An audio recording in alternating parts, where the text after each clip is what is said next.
students, we'll start chapter 12, sound. Okay, now we all hear sounds around us from sources like humans, birds, machines, vehicles, etc. Okay, now sound is a form of energy. Now this energy form produces a sensation in our ears.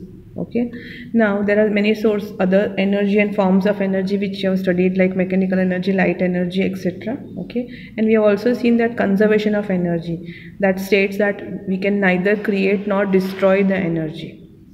We can just change it in from one form to another.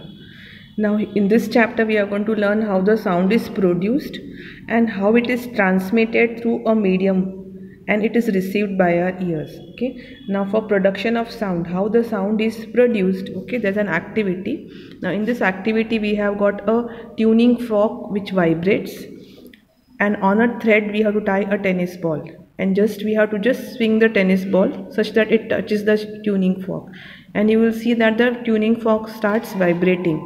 As it vibrates, it will produce a sound. Okay, now it's the same tuning fork you take in a glass filled of water and just place the tuning fork here, how it is placed on the surface of the water, and just try to gently touch this portion of the tuning fork so that it touches this. Okay, and just see what happens. In the second case, take the tuning fork and dip it in water and just keep like that only without any touching the tuning fork.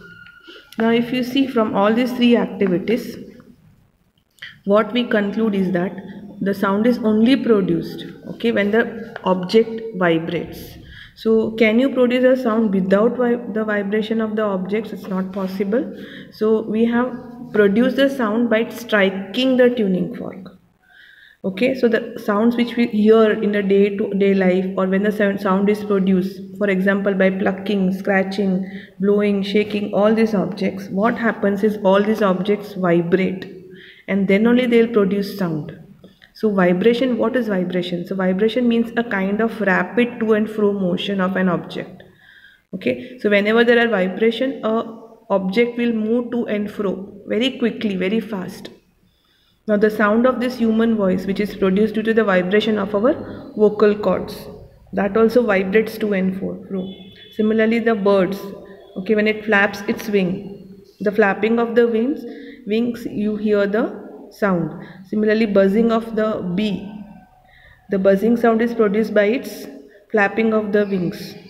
A stretched rubber band, when you pluck it, it vibrates and produces the sound.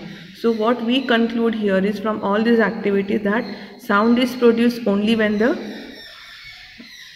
objects vibrate. Thank you.